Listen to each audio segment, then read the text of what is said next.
सभी विद्यार्थियों को नमस्कार। कल हमने C3 साइकिल के बारे में अध्ययन किया था, जिसे हम केल्विन साइकिल या डार्क रिएक्शन भी कहते हैं। और उसका जो मुख्य उद्देश्य ये था, ग्लूकोज का निर्माण करना, जो कि पौधों का मुख्य भोजन माना जाता है। कुछ पौधे ऐसे भी होते हैं जिनमें C3 के अलावा एक दूसरा पाथवे या दूसरा चक्र भी पाया जाता है, और एक प्रकार का ये अल्टरनेट पाथवे हैं। किन पौधों में पाया जाता है, उस साइकिल की क्या विशेषताएं होती है, किस प्रकार से वो चक्र पूर्ण होता है, उसके बारे में हम आज अध्ययन करेंगे। तो हमने जो टॉपिक लिया है उसे हम हैच एंड स्लैक साइकिल के नाम से जानते हैं, और दूसरा इसका नाम है C4 साइकिल। इस साइकिल को C4 di carboxylic acid pathway भी कहते हैं। हैश और स्लैक साइकिल इसलिए कहते हैं क्योंकि इन दोनों वैज्ञानिकों ने 1966 में इस चक्र की या इस साइकिल की खोज की थी। इससे पहले 3 वैज्ञानिक और थे, HP कॉट, कॉटशैक, सी हार्ट और बर नामक वैज्ञानिक 1963। इन्होंने सबसे पहले शुगर कैन या गन्ने के अंदर इस साइकिल की खोज की थी, या इस साइकिल के बारे में सबसे पहले जानकारी दी थी। लेकिन पूरा जो पाथवे है वो हैच और स्लैक द्वारा डिस्कवर किया गया। अब C4 साइकिल इसको इसलिए कहते हैं कि जैसा हमने कल हमने अध्ययन किया था कि C3 साइकिल का मतलब ये हुआ कि जो पहला जो प्रोडक्ट बन रहा था वो 3 कार्बन का था, जिसको हमने फॉस्फोग्लिसरिक एसिड कहा था। इस साइकिल के अंदर जो पहला प्रोडक्ट बनेगा या उत्पाद बनेगा वो 4 कार्बन का होगा, या मैंने लिख रखा है फर्स्ट प्रोडक्ट, जिसको हम ऑक्सिलो एसिटिक एसिड के नाम से जानते हैं। इस ऑक्सिलो एसिटिक एसिड के अंदर कार्बन की संख्या कितनी होती है? 4 होती है। वहाँ पे हमने देखा था C3 साइकिल में क्या था कि कार्बन डाइऑक्साइड का एक्सेप्टर यानी कार्बन डाइऑक्साइड को ग्रहण करने वाला जो पदार्थ था वो RuBP था। यहाँ पे CO2 को एक्सेप्ट करने वाला जो पदार्थ है उसे हम पैप या फॉस्फोएनॉल पाइरुवेट के नाम से जानते हैं। तो दोनों साइकिल के बीच में अंतर भी आपको पता होना चाहिए। कई बार ये पूछा जा सकता है C3 और C4 जो साइकिल है उनके कंपेरेटिव या तुलनात्मक अध्ययन करें। ये जो साइकिल है C4 साइकिल, जिसको हम कहते हैं, मुख्य रूप से एक बीजपत्री पौधों में पाया जाता है, और इनमें से ग्रेमिनी और साइप्रेसी जो फैमिली है ये मुख्य रूप से इनके जितने भी जो लगभग सदस्य हैं उनके अंदर C4 साइकिल पाया जाता है। कुल मिलाकर जो एंजियोस्पर्म की है लगभग 13 फैमिलीज ऐसी है, जिसमें मोनोकॉट भी इंक्लूड है और डाइकॉट भी इंक्लूड है, और 13 फैमिलीज की 900 स्पीसीज में अब तक C4 साइकिल की डिस्कवरी है वो हो चुकी है। आपको ये भी ध्यान रखना है कि एंजियोस्पर्म के अतिरिक्त, जिसमें हम जिम्नोस्पर्म रखते हैं, उन पौधों में C4 साइकिल है वो एब्सेंट होगा। कुछ एग्जाम्पल है पौधों के, जैसे मोनोकॉट के अंदर शेकेरम ऑपिसिनेरम, जिसको हम गन्ना कहते हैं, जियामेज जिसे हम मक्का कहते हैं, सॉर्गम की कुछ स्पीसीज हो गई, पेनिकम मैक्सिकम और शैंकरस सीवियरिस, ये कुछ मोनोकॉट है, एक बीजपत्री जो पौधे हैं उनके उदाहरण हैं। मुख्य रूप से ये साइप्रेसी फैमिली और पोएसी फैमिली से बिलोंग करते हैं। इनके अंदर C4 साइकिल पाया जाता है। कुछ पौधों के नाम आपको ध्यान रखने हैं। और जो डाइकॉट प्लांट है उसमें एट्रिप्टेक्स, कोचिया, सालसोला फोइटिडा, ये एक प्रकार का हेलोफाइट प्लांट है। इसके अलावा चिनोपोडियसी फैमिली, एमेरेंथेसी फैमिली, कंपोजिटी फैमिली जिसे हम एस्टेरेसी कहते हैं, और यूफोर्बियसी फैमिली के कुछ सदस्यों के अंदर C4 साइकिल है वो पाया जाता है। तो लगभग जैसा कि मैंने आपको जानकारी दी कि लगभग 900 स्पीसीज है, उसके अंदर ये चक्र साइकिल है वो पाया जाता है। ये एक सामान्य मैंने जानकारी दी। अब ये अध्ययन करेंगे हम कि जिन पौधों में C4 साइकिल पाया जाता है उन पौधों के स्ट्रक्चरल या संरचनात्मक क्या विविधताएं होती है C3 साइकिल के अलावा, या किस प्रकार से C4 साइकिल है वो संपन्न होगा। C4 साइकिल जिन पौधों के अंदर पाया जाता है उन पौधों की पत्तियों के अंदर या हरित लवक जिसको हम कह सकते हैं, उनके अंदर स्पेशल प्रकार की विशेषताएं, या जिसको हम लोग बोलते हैं विशेष, अपन कह सकते हैं कि स्पेशल कैरेक्टर जिसको हम, या संरचनात्मक विशिष्टता, स्ट्रक्चरल पिक्यूलरिटीज ऑफ C4 प्लांट। जो C4 पादप जो होते हैं प्लांट होते हैं, उनके अंदर क्या विशिष्ट कैरेक्टर होते हैं उसके बारे में अध्ययन करेंगे। सबसे पहले आपको ये ध्यान रखना है कि जब भी किसी डाइकॉट प्लांट या मोनोकोट प्लांट का जब लीफ की एनाटॉमी का हम अध्ययन करते हैं तो पर्ण के मुख्य रूप से 2 भाग होते हैं। एक पर्ण मध्योतक जो कोशिका होती है जिसको हम मीजोफिल कहते हैं, और एक खम्भ उत्तक जिसे हम पेलिसेड टिश्यू कहते हैं। तो पत्तियां मुख्य रूप से जो डाइकॉट प्लांट होती है उन पौधों की पत्तियां में इस प्रकार का विभेदन पाया जाता है। लेकिन जिन पौधों के अंदर C4 साइकिल पाया जाएगा उनमें इस प्रकार का विभेदन नहीं होगा। तो यहाँ मैंने लिख दिया not differentiated into mesophyll and palisade tissue, इस प्रकार का विभेदन नहीं होता है। तो उनमें किस प्रकार की संरचना पाई जाती है? मुख्य रूप से एक कोशिकाएं पाई जाती है विशेष प्रकार की, जिसको हम बंडल शीथ के नाम से जानते हैं, और ये अरीय रूप से वेस्कुलर बंडल या संवहन पुल के चारों ओर व्यवस्थित होती है। जो भी बंडल शीथ की कोशिकाएं होती है वो वेस्कुलर बंडल के चारों तरफ व्यवस्थित होती है। किस प्रकार की इसकी संरचना होती है, नेक्स्ट डायग्राम में हम देखेंगे। ये जो बंडल सीज की जो कोशिकाएं होती है वो सवन पूल के चारों ओर माला के दाने के समान एक या दो स्तरों में व्यवस्थित होती है, और इसके बाहर जो मीजोफिल की कोशिकाएं होती है वो भी इस प्रकार से माला या मोती के समान व्यवस्थित होती है। तो इस प्रकार के जो संरचना होती है उसको बोलते हैं क्रांज टाइप की संरचना। क्रांज एनाटॉमी के नाम से भी आपको पूछा जा सकता है कि क्रेंच जो एनाटॉमी है उसकी लीव का जब अध्ययन करते हो तो उसमें क्या स्पेशल करेक्टर है या किस में पाई जाती है या क्या करेक्टर है, तो भी आपको ध्यान रखना है। जब आप इस स्लीव का अध्ययन करोगे तो सामान्यतः जो पर्ण मध्योतक की कोशिकाएं या बंडल सीट की कोशिकाएं हैं उनके अंदर इंटरसेलुलर जो स्पेस जिसे हम अंतर कोशिकीय अवकाश कहते हैं उनकी साइज है वो छोटी होती है। दूसरा कि मीजोफिल सेल और बंडल सीट की कोशिकाओं के अंदर जो हरित लवक होता है उनके अंदर इसमें अंतर पाया जाता है। कैसा अंतर पाया जाता है?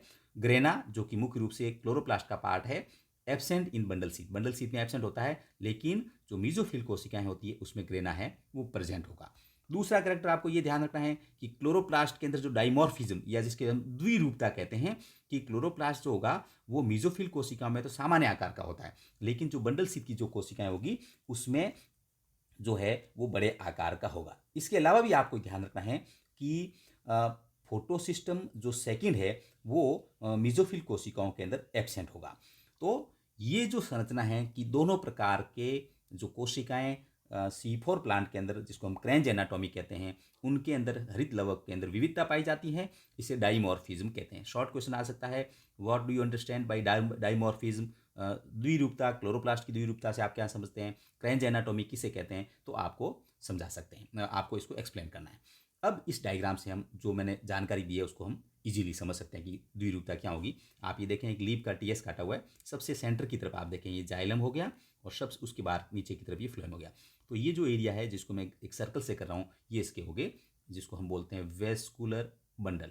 अब समन पूल के चारों ओर मोती के दाने के समान कुछ कोशिकाएं अरीय रूप से व्यवस्थित होगी, जो कि ये देखो आपको ये चारों तरफ इस प्रकार से दिखाई देती है, इसको हम बोलते हैं बंडल सीथ सेल। ये तो बंडल सीथ सेल कहाँ होगी? जस्ट वेस्कुलर बंडल के चारों तरफ। अब इसके बाहर की तरफ ये एक रिंग में भी हो सकती है, दो रिंग में भी हो सकती है। इसके बाद ये जो कोशिकाएं आपको बाहर की तरफ दिखाई दे रही है ये भी आप देखेंगे कि इसी प्रकार से व्यवस्थित है, एक लेयर के अंदर जिस प्रकार से बंडल सीथ व्यवस्थित थी, तो इसको हम बोलते हैं मीजोफिल सेल। तो द्विरूपता का मतलब ये हुआ कि मीजोफिल सेल के अंदर जो क्लोरोप्लास्ट है और बंडल सीथ सेल के अंदर जो क्लोरोप्लास्ट है उनकी संरचना के अंदर अंतर पाया जाता है, और इस वजह से अच्छा आपको ये भी ध्यान रखना है कि जो CO2 फिक्सेशन होगा, यानी CO2 फिक्सेशन जो होगा वो अपचयन जो होगा वो कहाँ होगा?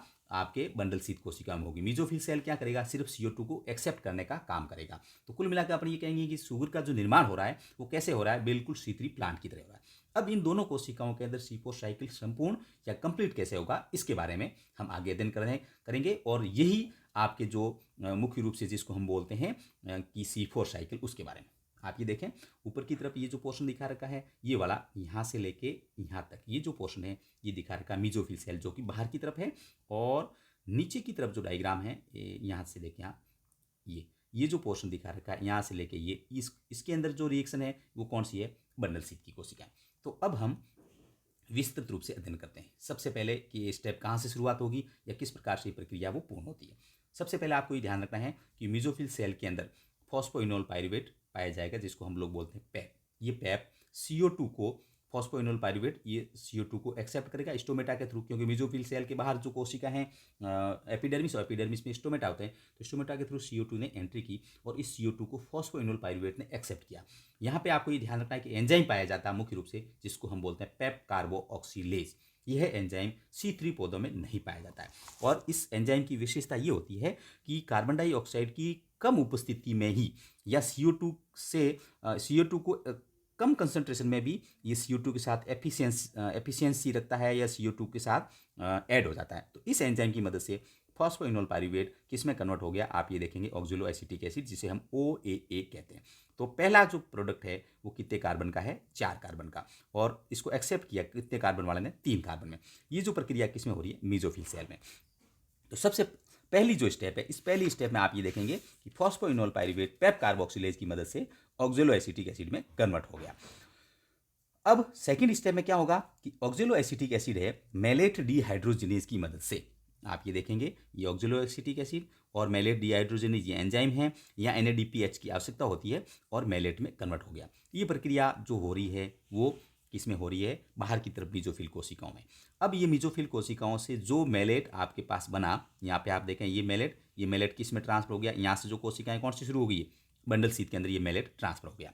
बंडल शीथ में मैलेट ट्रांसफर होने के बाद ये malate malic enzyme NADP malic enzyme की मदद से पायरुवेट जो कि 3 कार्बन का कंपाउंड है और यहाँ से CO2 है वो निकलती है। तो अब ये कह सकते हैं कि यहाँ पे मैलेट का डीकार्बोक्सिलेशन हो रहा है। डीकार्बोक्सिलेशन का मतलब है कि CO2 है यहाँ से बाहर निकलेगी। तो एक कार्बन 4 कार्बन वाले कंपाउंड से कम पड़ गया, तो ये किस में बन गया, पायरुवेट।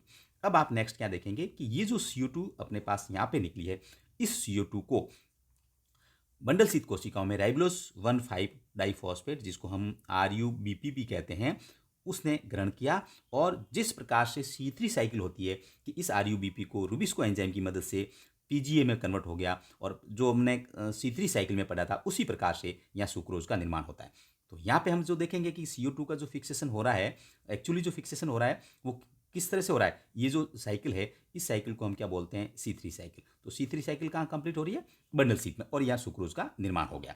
तो ये भी आपको ध्यान रखना है। अच्छा, ये एक अंतर हम ये भी बता सकते हैं कि जो मीजोफिल कोशिकाएं होती है उसमें पेप कार्बोक्सिलेज एंजाइम पाया जाता है, और बंडल शीथ कोशिकाओं के अंदर रुबिस्को, जैसा कि हमने कल भी अध्ययन किया था, रुबिस्को एंजाइम जो एंजाइम होता है वो CO2 के साथ बाइंड होके या CO2 को एक्सेप्ट करके और RUBP की मदद से PGA के 2 मॉलिक्यूल का निर्माण करेगा। तो यहाँ पे अपना उद्देश्य पूरा हो गया। अब आप ये देखें कि जो पायरुवेट यहाँ पे जो बना था, ये पायरुवेट वापस कहाँ ट्रांसफर हो रहा है, मीजोफिल कोशिकाओं में ट्रांसफर हो गया। मीजोफिल कोशिकाओं में पायरुवेट जब ट्रांसफर हो जाता है तो पायरुवेट मीजोफिल कोशिका में पायरुवेट फॉस्फेट डाइकाइनेज एंजाइम की मदद से फॉस्फोइनोल पायरुवेट में कन्वर्ट हो जाएगा। लेकिन यहाँ पे अपने को 2 ATP की आवश्यकता होती है। तो हम ये कह सकते हैं कि जो C3 साइकिल है उसके बनिस्पत C4 साइकिल में 2 ATP है वो अतिरिक्त आवश्यकता होती है जो C3 साइकिल में होती है। तो ये एक भी आपको इसमें ध्यान रखना है। तो कुल मिला के बिल्कुल एक शॉर्ट साइकिल है, लेकिन ये एक प्रकार की एफिशिएंसी है पौधों के अंदर जो कि आपको ध्यान रखनी है। अब एक वैज्ञानिक और थे जिनका नाम था कॉलेट एंड ऑग्रेन। उन्होंने 1975 में C4 पादपों को 3 वर्गों में विभाजित किया। प्रथम समूह में वे पादप जिनमें ऑक्जेलो एसिटिक एसिड से मैलेट का निर्माण होता है तथा मैलेट पूल आश्रित कोशिकाओं में यानी बंडल शीथ में स्थानांतरित हो जाता है, मक्का और गन्ना, जिसका कि हमने अध्ययन किया। कुछ ऐसे भी प्लांट होते हैं जिसमें ऑक्जेलो एसिटिक एसिड के ट्रांस एमिनेज से एस्पार्टेट का निर्माण होता है। ये भी 4 कार्बन का कंपाउंड होता है जो बंडल शीथ कोशिकाओं में स्थानांतरित होगा। मैलेट न होके कौन होता है, एस्पार्टेट। और बंडल शीथ कोशिका में पुनः ट्रांसएमिनेशन द्वारा ऑक्जेलो एसिटिक एसिड का निर्माण होता है, और ये ऑक्जेलो एसिटिक एसिड पेप और CO2 में रूपांतरित होता है। पेनिकम मैक्सिमम और क्लोरिस नामक प्लांट में ये साइकिल पाया जाता है। एक तीसरा समूह और मिलेगा जिसके अंदर पादपों में ऑक्जेलो एसिटिक एसिड से मैलेट का निर्माण होता है जो बंडल कोशिकाओं में स्थानांतरित होता है। इसके ट्रांस एमिनेशन से ऑक्जेलो एसिटिक बनता है। तो इस प्रकार से जो एट्रिप्लेक्स जो प्लांट है, कुल मिलाकर ये कह सकते हैं कि जो C4 साइकिल है उसके अंदर जो मध्यवर्ती जो पदार्थ है वो 1, 2 या 3 अलग अलग आपको देखने को मिल सकते हैं। तो सबसे मेन जो जियामेज का जिसका हमने अध्ययन किया उसके बारे में आपको जानकारी रखनी है। अब C4 साइकिल क्यों होता है या किन पौधों में होता है, या C4 साइकिल का ऐसा क्या जैविक महत्व है, तो सबसे इंपॉर्टेंट है 2 नंबर का क्वेश्चन आपको थ्योरी में पूछा जा सकता है कि C4 जो साइकिल पाया जाता है वो जीरोफिटिक आवास के पादपों में विशिष्ट महत्व रखती है। किस प्रकार से कि इस चक्र द्वारा पादप अत्यधिक कम कंसंट्रेशन CO2 की कंसंट्रेशन और अत्यधिक तापमान पर रंध्रों के आंशिक बंद होने पर भी फोटोसिंथेसिस की क्रिया वो जारी रख सकते हैं। क्योंकि हम जानते हैं कि जो डेजर्ट के प्लांट है वहाँ टेम्परेचर ज़्यादा होता है और ट्रांसपिरेशन की रेट को कम करने के लिए उसके स्टोमेटा आंशिक बंद हो जाते हैं। तो उस समय पर्याप्त मात्रा में CO2 प्लांट इनटेक नहीं कर पाएंगे। लेकिन उस स्थिति में CO2 की कंसंट्रेशन कम होने पर भी, क्योंकि जैसा कि मैंने पहले बताया था कि पेप कार्बोक्सिलेज जो एंजाइम होता है वो उसके साथ बाइंड होकर ऑक्जेलो एसिटिक एसिड का निर्माण करता है, और ये ऑक्जेलो एसिटिक एसिड मैलेट में बदल के जब बंडल शीथ में जाएगा और बंडल शीथ कोशिकाओं से वापस CO2 है वो रिलीज हो जाएगा। जबकि C3 पादप होते हैं वो फोटोसिंथेसिस तभी करेंगे C3 साइकिल के अंदर कि जब कार्बन डाइऑक्साइड की कंसंट्रेशन है वो ज़्यादा हो। तो पहला महत्व ये हो गया। यहाँ पे आप देखेंगे जो C4 पादप होते हैं वो कम जल, उच्च तापमान और तेज प्रकाश के प्रति अनुकूलित हो जाते हैं या एडेप्टेशन पाया जाता है। इसके अतिरिक्त हमें ये भी ध्यान रखना है कि जो फोटो रेस्पिरेशन जिसको हम प्रकाश शोषण कहते हैं का भी इसमें अभाव होता है। फोटो रेस्पिरेशन फोटोसिंथेसिस की दर को कम करता है, लेकिन C4 पादपों में ये नहीं पाया जाता। तो अपन ये कह सकते हैं कि C4 पादपों में फोटोसिंथेसिस की जो रेट होती है वो C3 पादपों की तुलना में 2 से 3 गुना अधिक होती है। ये C4 जो साइकिल है उसका अपन कह सकते हैं कि बायोलॉजिकल सिग्निफिकेंस है। तो नेक्स्ट चैप्टर में मैं आपको कैम साइकिल के बारे में और कुछ जो इस टॉपिक से संबंधित और जो बचा हुआ है उसके बारे में आपको जानकारी दूंगा। धन्यवाद।